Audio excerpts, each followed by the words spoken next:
Okay rolling.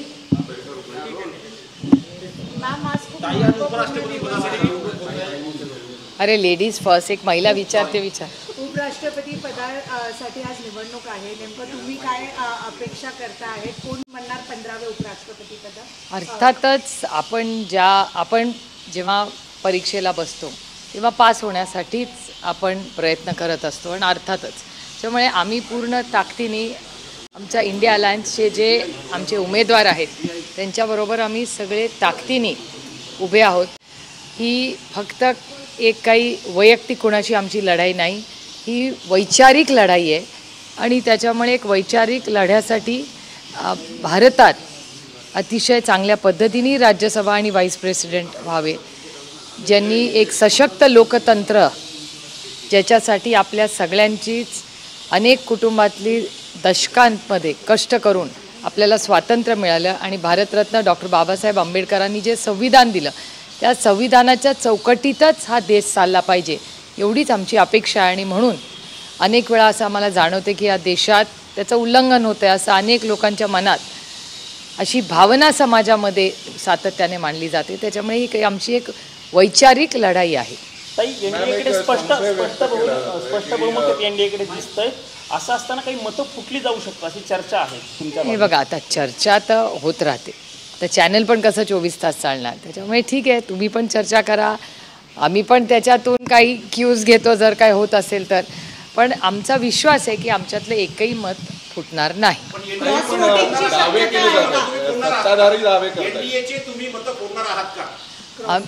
आमचं म्हणणं आहे की ही एक वैचारिक लढाई आहे।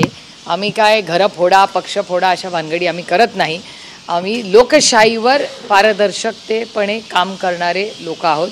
कॅन्डिडेटकडे बघून कोण या देशाचा उपराष्ट्रपती व्हावा आणि अतिशय उत्तम पद्धतीने भारताची आन बान आणि शान राखेल अशा व्यक्तीला मला वाटतं प्रत्येकाने आपल्या अंतःकरणातून विचार करून देशाचं हित याला प्राधान्य द्यावं। बीआरएस असेल किंवा बीजेडी असेल, शिरोमणी अकाली दल यांनी निवडणुकीपासून अलिप्त राहण्याचा निर्णय घेतला, एक प्रकारे निवडणुकीत बहिष्कार। मला असं वाटतं तो त्यांचा आहे बघा, एका सशक्त लोकतंत्रात प्रत्येकाने काय करायचा त्याचा अंतर्गत प्रश्न असतो, पहिला मुद्दा। दुसरा, हे सगळी जी नावं तुम्ही घेत आहेत ते काय आमच्या इंडिया अलायन्समध्ये कालही नव्हते, आज नाही आहेत, उद्या येऊ शकतात। त्याच्यामुळे त्यांच्या विचारधारेचे किंवा त्यांचे काय वैयक्तिक आक्षेप आहेत माहिती नाही, पण अनेक वर्ष आज भारतीय जनता पक्षाचे मित्रपक्ष म्हणून या सगळ्या पक्षांनी काम केलेलं आहे।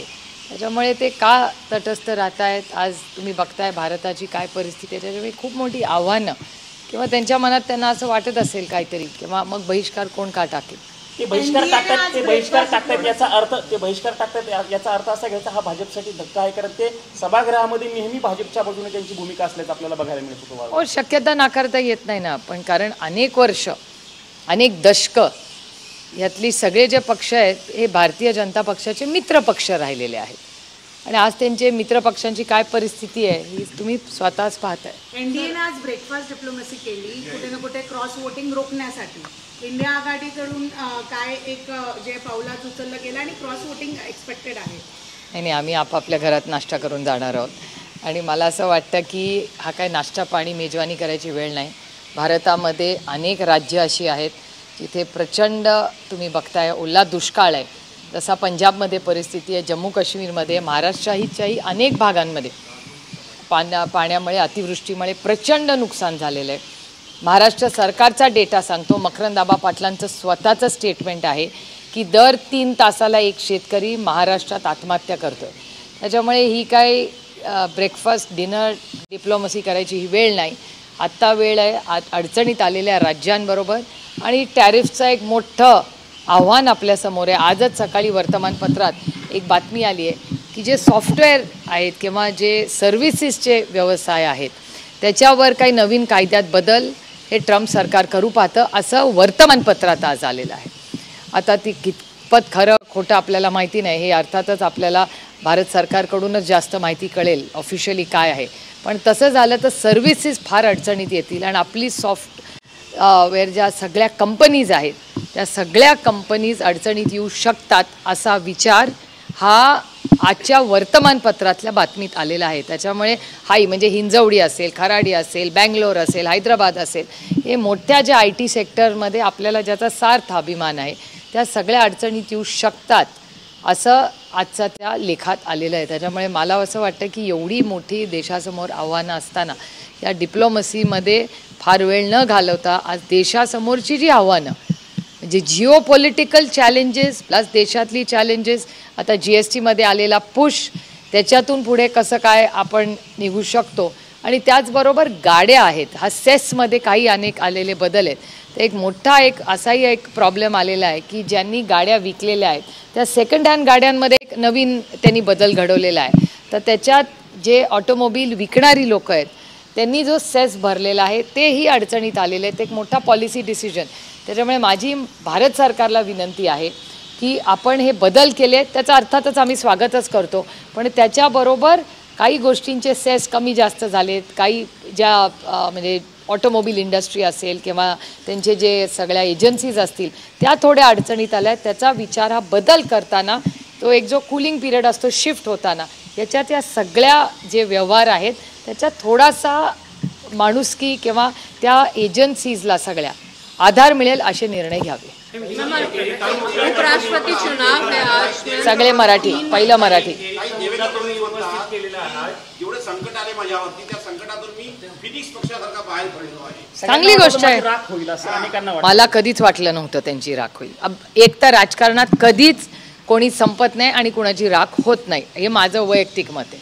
त्याच्यामुळे त्यांचं एक तर देवेंद्रजींचं असं कधी होईल असं ध्यानीमनी नाही आणि कोणीही कुणाबद्दल असे विचार करू नये, कारण का प्रत्येकजण आपापल्या विचाराने कष्टाने स्वतःचे प्रयत्न करत असतो आणि आपल्या विचाराशी तो पूर्णपणे लॉयल असतो. त्याच्यामुळे मला असं वाटतं की कोणी कुणाला संपवायची वगैरे जर भाषा करत असेल तर हे महाराष्ट्राच्या संस्कृतीला न शोभणार आहे.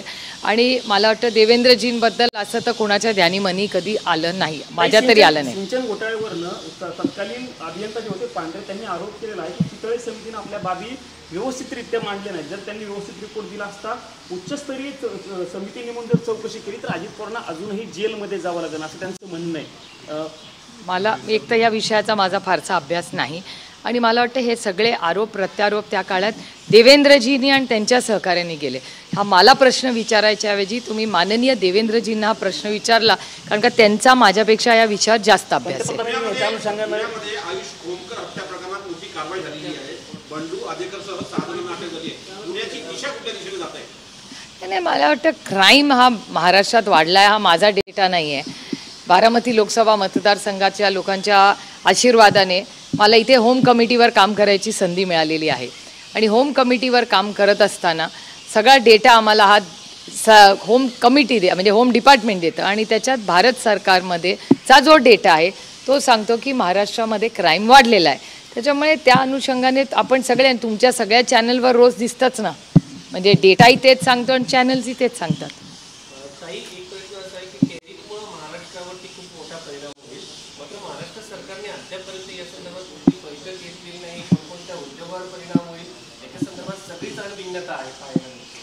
एक तर इन्व्हेस्टमेंट्सचा पण इश्यू झालेला आहे. तुम्ही जर गेल्या आठवड्याभरातले वर्तमानपत्र वाचले असतील तर ज्या इन्व्हेस्टमेंट्स सगळ्यात जास्त भारतात येत होत्या, महाराष्ट्रात येत होत्या, त्या येताना दिसत नाही. आणि data speaks louder than words, म्हणजे डेटा सांगतोय आणि हा भारत सरकारचा डेटा आहे आणि भारत सरकार आणि महाराष्ट्राचं सरकार एकाच विचाराचं आहे. त्याच्यामुळे असं काय आपण म्हणू शकत नाही की ते विरोधात आहेत किंवा बाजूनी आहेत.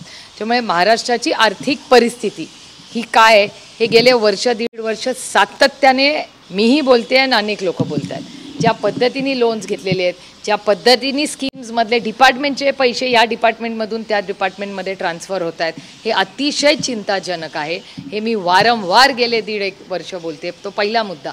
दुसरा, त्यातून टॅरिफ्स आणि GSTमध्ये होणारे बदल, ह्याच्यात ज्या प्रोड्युसिंग स्टेट्स आहेत ह्यांना आधी अडचण होणार होती, पण त्याच्यात चिदंबरम साहेबांनी काही सुझाव दिले होते ते या सरकारने घेतले नाहीत. त्या सूचना घेतल्या होत्या त्या.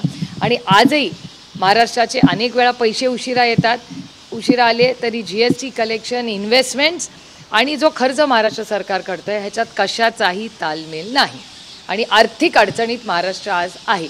हे महाराष्ट्र सरकारचा डेटा सांगतो. ताई, भुजबळ प्रचंड नाराज आहे. आज ओबीसीच्या संदर्भात एक अत्यंत महत्त्वाचा महत्वाची बैठक आहे तुम्ही त्या बैठकीला भुजबळांना निमंत्रित करण्यात आलं नाही की सुप्रीम कोर्टात जाती भाषा करताय मंत्रिमंडळाचे सदस्य आहे ओबीसीच्या विरोधामध्ये असं अंधाराचं वातावरण आहे.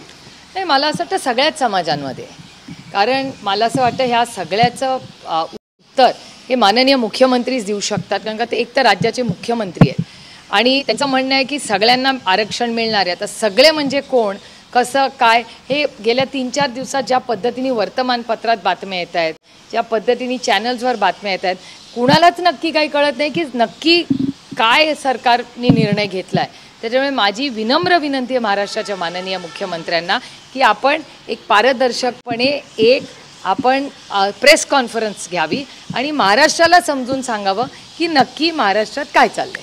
मैम, उपराष्ट्रपति चुनाव है, 3 पार्टीज हैं, उन्होंने एब्सटेन किया है वोटिंग से, बट बाकी दोनों ही जो उम्मीदवार हैं अपनी जीत के लिए आश्वस्त हैं. देखिए, हम जब कोई भी इलेक्शन लड़ता है, कोई भी कैंडिडेट है, वो एक एग्ज़ाम की तरह है. एग्ज़ाम हम पास होने के लिए ही करते हैं ना. तो मेरे ख्याल से वही हो रहा है. हर उम्मीदवार को लगता है कि मैं अच्छा होमवर्क करके जा रहा हूँ तो मैं पास ही होऊंगा, तो उस तरह से. और ये लड़ाई किसी पर्सनल नहीं है हमारी किसी से, ये एक वैचारिक लड़ाई है, विचारों की लड़ाई है और उस हिसाब से हम पूरी ताकत से उसमें उतरे हैं. और जो 3-4 पार्टियाँ जो सुनने में आए, मुझे पता नहीं है, वो आप चैनल वाले ही कह रहे हैं कि वो एब्सटेन करेंगे, वो तो बीजेपी के पुराने दोस्त रहे हैं. तो मेरे ख्याल से ये सवाल हमसे पूछने से ज़्यादा आप अगर बीजेपी से पूछे तो ज़्यादा ठीक होगा. क्रॉस वोटिंग की भी क्या आशंका है, क्योंकि देखिए, वैसे तो अकेले लगाई जाती है, लोग कहते रहते हैं, जब रिजल्ट आएगा तभी पता चलेगा. अभी से बोलने से क्या मतलब है. आप लोग उम्मीद है, आश्वस्त हैं कि अपोजिशन के उम्मीदवार नहीं, बिल्कुल हमारी तो कोशिश ही रही है और हम सबको कह रहे हैं कि आप सिर्फ राजनीति मत देखिए, अपनी अंतरात्मा से पूछिए कि देश के हित के लिए कौन सा ज़्यादा अच्छा उम्मीदवार है. ब्रेकफास्ट डिप्लोमेसी का आज बीजेपी ने एनडीए की तरफ से किया गया. ये डिप्लोमेसी की किस बात की, देश की सेवा में हम सब लगे हुए हैं. हम थोड़ी बोलेंगे कि हमारा वोटिंग के लिए जा रहे तो हमें नाश्ता पानी खिलाइए, ऐसे नहीं होता. और आज देश में जिस तरह से बहुत सारे राज्यों में बाढ़ हो चुकी है, आप देख रहे हैं हमारा किसानों का कितना बड़ा दिक्कत महाराष्ट्र में हुए. किसानों के जो आत्महत्या है वो रोज़ बढ़ रही है और ये डेटा सिर्फ मेरा नहीं है, महाराष्ट्र सरकार का डेटा कहता है हर 3 घंटे, और उनके सरकार के मंत्री का स्टेटमेंट है कि हर 3 घंटे में एक किसान महाराष्ट्र में आत्महत्या कर रहा है. तो ऐसे में किस बात का नाश्ता पानी कर रहे हैं, ये बहुत दुख की बात है.